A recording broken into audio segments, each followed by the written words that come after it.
오늘은 개혁주의와 세대주의로 본 요한계시록 강해 91번째 말씀을 전하겠습니다. 오늘 제목은 바벨론이 지은 죄의 분량만큼 심판을 받다, 이런 제목이 되겠습니다. 오늘 본문 말씀은 요한계시록 18장 6절에서 8절 말씀까지 제가 먼저 읽겠습니다. 그가 준 그대로, 여긴 바벨론입니다. 음녀 바벨론입니다. 그에게 주고, 그가 준 그대로 그에게 주고, 그의 행위대로 갑절을 갚아주고, 그가 섞은 잔에도 갑절이나 섞어 그에게 주라. 그가 얼마나 자기를 영화롭게 하였으며 사치하였던지 그만큼 고통과 애통함으로 갚아주라. 그가 마음에 말하기를 나는 여왕으로 앉은 자요 과부가 아니라 결단코 애통함을 당하지 아니하리라 하니, 그러므로 하루 동안에 그 재앙들이 이르리니 곧 사망과 애통함과 흉년이라. 그가 또한 불에 살라지리니 그를 심판하시는 주 하나님은 강하신 자이심이라. 오늘 이 세 절 말씀을 가지고 말씀을 해설하겠습니다. 이 바벨론을 오늘 심판하시는 것이 나오는데, 그 심판의 기준을 먼저 6절에서 말씀을 하셨습니다. 그 심판의 기준은 먼저 라틴어를 쓰도록 하죠. 렉스 털리오니스라고 이렇게 말을 하는데, 우리말로 번역하면 복수법이 되겠습니다. 복수하는 법. 또 동해 형법, 이 해를 받은 그만큼 해를 끼치는 그 형법, 이렇게 번역을 할 수가 있습니다. 이 말씀입니다. 6절입니다. 그가 준 그대로 그에게 주고 그의 행위대로 갑절을 갚아주고, 그대로 행위대로 그렇게 갚아주라고 말씀합니다. 여기 갑절을 갚아주라고 말씀했습니다. 이 말씀은 저쪽에서 나를 해하는데 하나를 해했는데 갚아주는데 하나가 아니라 갑절을 둘을 갚아준다, 이런 의미가 아닙니다. 그렇게 오해를 하는 경우가 있는데, 여기는 그의 행위대로라는 말씀이 먼저 있습니다. 그의 행위대로 갑절을 갚아주라는 말씀은 그가 갑절의 행위를 했기 때문에, 갑절의 죄를 지었기 때문에 갑절을 그에게 갚아주라는 그런 말씀입니다. 자, 이 말씀에서 나오는 것인데요, 그 복수법이라고 하는 게 이 말씀에서 나오는 것입니다. 또 눈은 눈으로, 자, 복수법이라고 하는 게 바로 이 말씀이죠. 그가 준 그대로 그에게 갚아주라. 그의 행위대로 갑절을 갚아주라 하는 이 말씀이, 예수님은 이렇게 설명하셨습니다. 마태복음 5장에서 또 눈은 눈으로, 이는 이로 갚으라 하였다는 것을 너희가 들었으나, 이렇게 말씀을 하셨습니다. 이 말씀이 이제 출애굽기 21장에, 레위기에, 또 신명기에 이렇게 다 등장하는 말씀입니다. 눈은 눈으로, 이는 이로 갚으라 하였다는 것을 너희가 들었으나. 자, 이 말씀을 예수님이 인용하셨는데 바로 이 말씀입니다. 출애굽기 21장에 나오는 말씀입니다. 그러나 다른 해가 있으면 갚되 생명은 생명으로, 눈은 눈으로, 이는 이로, 손은 손으로, 발은 발로, 된 것은 된 것으로, 상하게 한 것은 상함으로, 때린 것은 때림으로 갚을지니라, 이렇게 말씀을 합니다. 이것은 공의롭게 심판하라, 그런 말씀입니다. 눈은 눈으로, 내가 이 해를 받았는데 그 이상으로 그 나를 해한 사람을 해하지 말라. 사실 여기서 이것은 재판할 때 하는 것입니다. 그래서 개인적으로 보복하고 그러는 것을 말씀하는 것은 아닙니다. 사실 우리가 이 신약에 보게 되면 그리스도인들이 개인적으로 보복하지 말 것을 누누이 명령하신 것을 알 수가 있습니다. 여기 지금 구약의 율법에서 재판할 때 눈은 눈으로 이는 이로 공정하게 심판하라는 말씀인데, 바로 이 복수법이, 동해형법이 이 바벨론의 경우에 해당된 것입니다. 그가 행한 대로 갚아주고 그가 한 그대로 갚아주라는 말씀이 이 뜻이라고 하는 것입니다. 네, 그가 준 그대로 그에게 주고 거의 행위대로 갑절을 갚아주고, 그가 섞은 잔에도 갑절이나 섞어 그에게 주라. 왜요? 갑절이나 그가 그렇게 죄를 지었기 때문에 그가 섞은 잔, 이것은 이제 음행의 잔인데, 이것은 이 세상에서 이 바벨론이 여러 왕들과 또한 이 세상의 상인들과 여러 이 세상적인 사람들과 이제 섞여서 그들을 이제 음행에 취하게 할 때, 그때 잔을 줄 때 그가 갑절을 그렇게 했기 때문에 갑절이나 섞어서 그에게 주라. 이 죄의 분량만큼 심판하라는 뜻이 이 말씀 가운데 있습니다. 그 다음 말씀 보니까 그가 얼마나 자기를 영화롭게 하였으며 사치하였든지 그만큼, 여기 또 나오죠, 그만큼 그 죄를 범한 그 분량만큼 고통과 애통함으로 갚아주라. 우리는 여기서 무엇을 배웁니까? 죄인들은 그가 지은 죄의 분량만큼 하나님의 심판을 받게 된다는 것을 여기에서 보여주고 있다고 하는 것입니다. 바벨론은 죄가 있는 그 분량만큼 심판을 받았다고 성경에 말씀하고 있습니다. 여기 보니까 고통과 애통함으로 갚아주라. 이 죄에 대한 값이 무엇인지 여기서 말씀하고 있습니다. 죄의 삭은 사망이라고 말씀했는데, 여기에 또 죄의 값은 고통이라고 했는데, 이 고통은 문자 그대로 고문을 말합니다. 고통을 주는 것, 고문하는 것. 죄의 값은 고통이요, 고문이요, 애통함으로 갚아주라. 고통이 몸에만 주는 고통이 있는 것은 아니죠. 정신적인 고통도 있고, 환경을 통해 오는 고통도 있고, 가족을 통해 오는 고통도 있고, 직업을 통해, 사업을 통해 오는 고통도 있고. 자, 여기 죄의 고통인 경우에 죄의 값으로 고통을 받을 뿐 아니라 애통함으로 갚아주라고 성경에 말씀합니다. 고문을 당하고 고통을 당하면서 정신적으로 애통하고 슬퍼하는 것을 여기에 말씀하고 있습니다. 죄는 반드시 고통과 애통함을 수반한다고 성경이 여기에 말씀하고 있는 것을 우리가 알 때, 우리는 죄를 뱀을 보듯이 피하고 도망쳐야 한다고 하는 교훈이 여기에 있다고 하는 것입니다. 오늘 이 본문 말씀에 바벨론이 심판을 받는데, 이 바벨론의 심판을 받는 이유, 바벨론의 심판을 가져온 세 가지 죄를 오늘 성경 본문이 말씀하고 있습니다. 첫째는 교만입니다. 두 번째는 자기 만족입니다. 이건 아주 감각적인 삶을 사는 것입니다. 향락 가운데 살아가는 삶을 말하는 것입니다.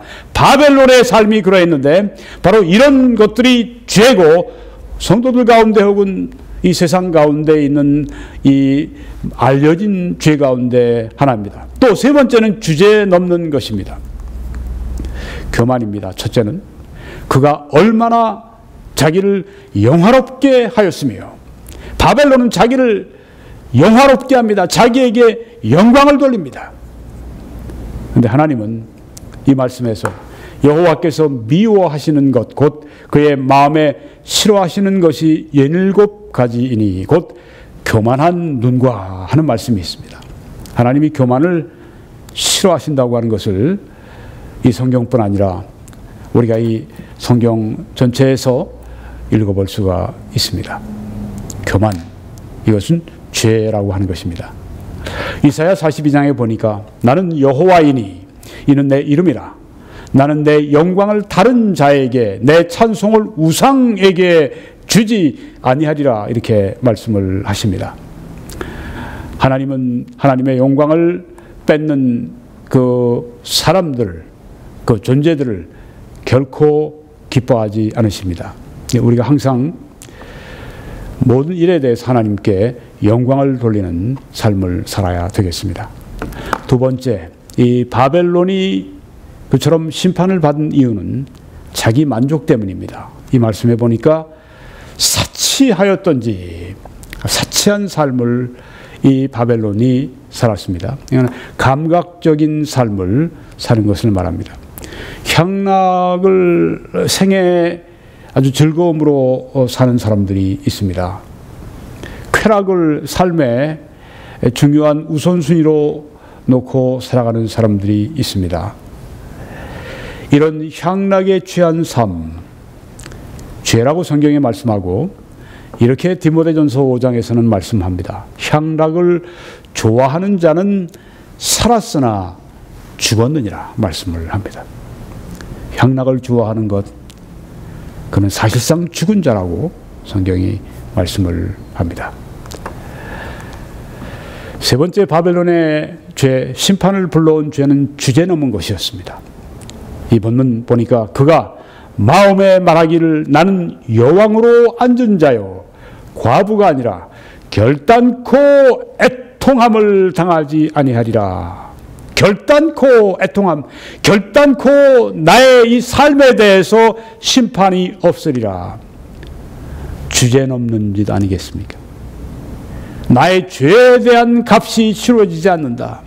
나는 여왕이기 때문에, 나는 과부가 아니고 나는 여왕이니까 나는 애통함을 받지 않는다. 이 교만의 다른 표현이죠. 이 주제에 넘는 것.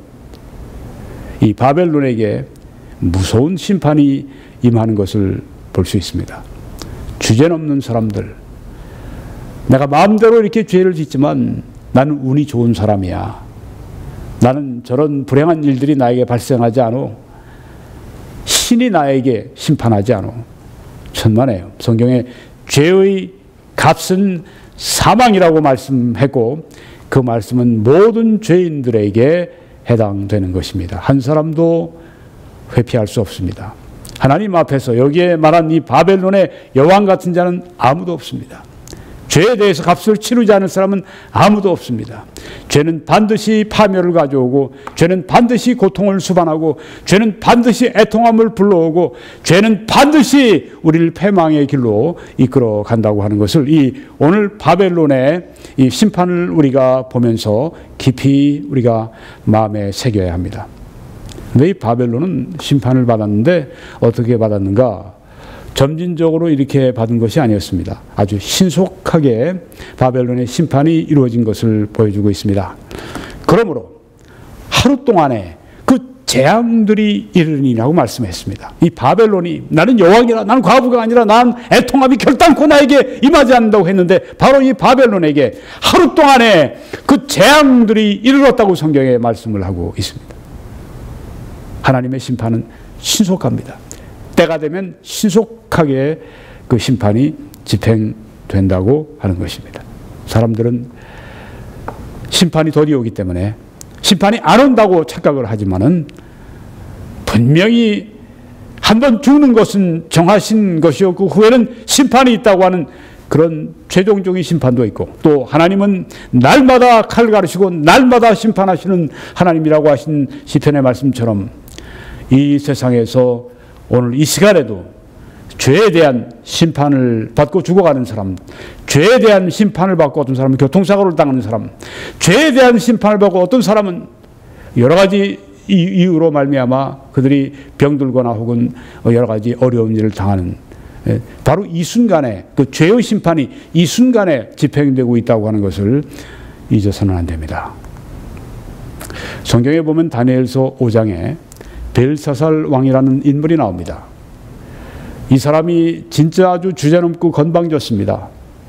그래서 자기 이 선조인 느부갓네살이 유다를 점령하고 그리고 성전에 있는 모든 여호와의 기물들을 가지고 와서 이제 뺏어왔는데 그걸 다 끄집어내라. 그리고 그 성전에서 하나님을 예배하고 그 거룩한 이 성물들을 이제 잔치석상에서 여러 귀인들을 불러놓고 큰 잔치를 배설하고 거기에 바로 하나님의 성전에 쓰이던 그 그릇들을 가지고 와서 거기다가 술을 붓고 그렇게 해서 이 하나님의 이 영광을 가렸습니다. 어떻게 됐습니까? 여러분이 지금 보시는 사진에 갑자기 벽에 글씨를 누가 쓰기 시작하죠?